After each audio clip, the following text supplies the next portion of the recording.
La ville de Durban en Afrique du Sud est connue pour son port, le plus grand en Afrique subsaharienne, ses plages sublimes appréciées des touristes. L'artiste et sculpteur Lungelo Gumede, l'un de ses fils, veut ajouter un atout charme à cette ville. Il veut créer le premier musée africain de cire à l'image du musée Grévin, le musée de cire français dans lequel sont regroupées des reproductions en cire de personnages célèbres.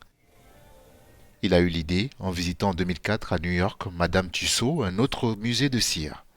Déterminé, il a entamé une première collection de reproductions de personnages publics locaux et internationaux.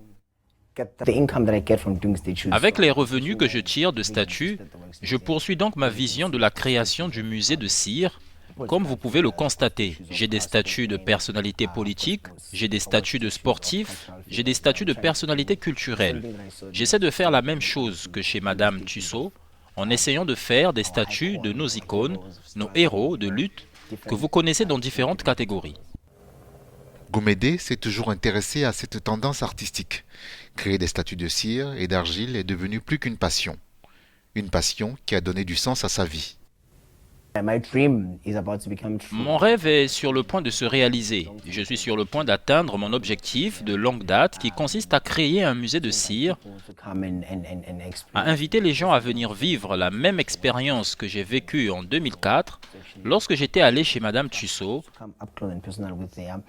afin de parler de près avec ces célébrités, ces leaders culturels, ces personnages historiques et en fait, vous savez, parce que c'est plutôt une courbe d'apprentissage permettant aux gens de pouvoir se renseigner sur l'histoire de notre pays. C'est donc éducatif et divertissant en même temps.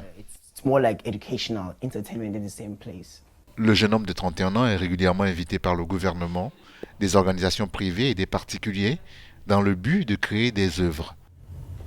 Ces statues récentes d'icônes telles que Nelson Mandela, Hugh Masekela et Michael Jackson ont été financées par des fonds privés et sont conservées pour être finalement exposées dans son musée.